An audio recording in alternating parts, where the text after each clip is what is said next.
Halo semuanya, aku Lubna Kamila dari Pendidikan Dokter FK Unpad 2019. Di sini bakal ngebahas tentang hubungan tidur dengan perkembangan otak pada remaja.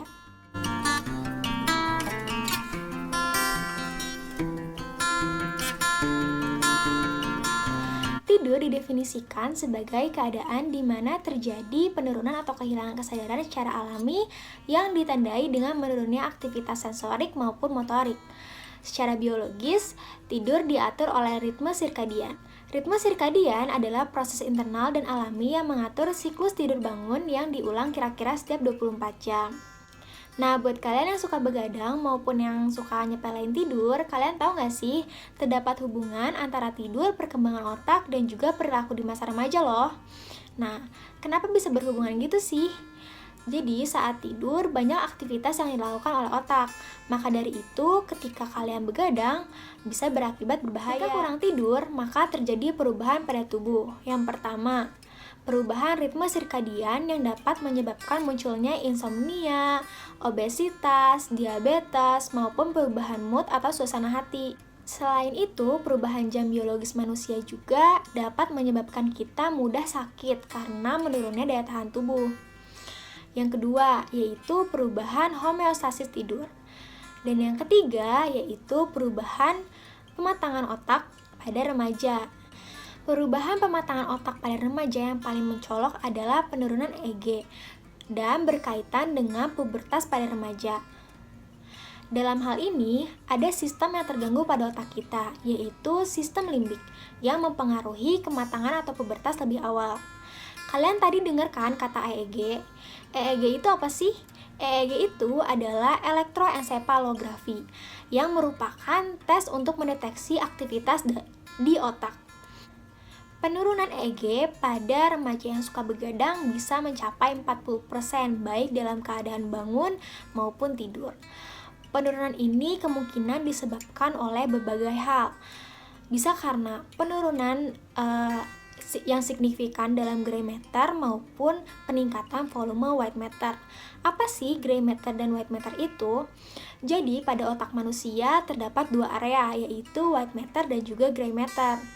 Jika dianalogikan sebagai komputer, gray matter adalah prosesor inti komputer atau komputer itu sendiri, sedangkan white matter adalah jaringan kabel yang menghubungkan setiap perangkat di dalam komputer. Jadi, gray matter adalah pusat informasi, sedangkan white matter adalah pusat pemrosesan informasi.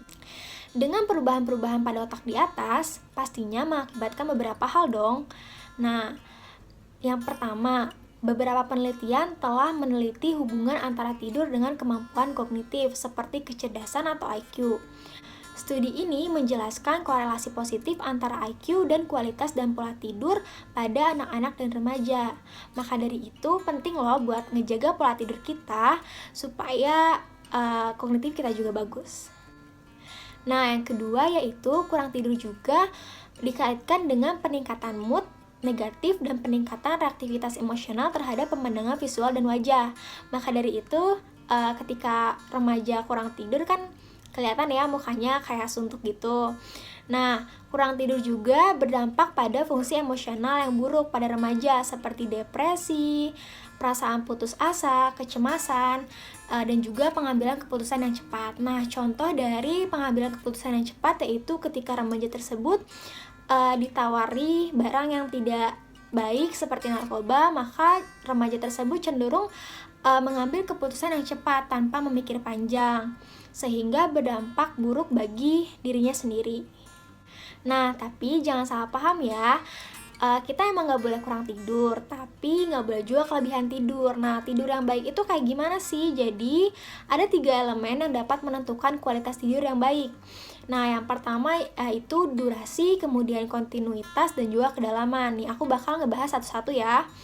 Durasi. Nah, durasi itu adalah lamanya waktu tidur. Normalnya orang dewasa itu tidur dalam waktu 7-8 jam per hari. Namun, pada suatu penelitian, orang Indonesia ternyata rata-rata tidur 6,5 jam per hari. Nah, kemudian yang kedua yaitu kontinuitas. Nah, kontinuitas ini dapat dilihat dari waktu tidur yang tidak terhenti hingga saat bangun esok harinya.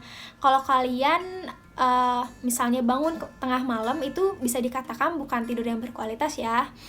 Nah, Yang ketiga yaitu tidur berkualitas juga ditandai dengan kedalaman tidur atau tingkat kenyenyakan. Tidur yang nyenyak membuat tubuh merasa segar keesokan harinya dan siap memulai aktivitas. Jadi kalau kalian setelah bangun itu tetap ngerasa lelah, berarti tidur kalian itu nggak berkualitas. Nah, kesimpulannya, jadi tidur itu sangat penting ya, jangan disepelein, jaga pola tidurnya, terus utamakan tidur yang berkualitas.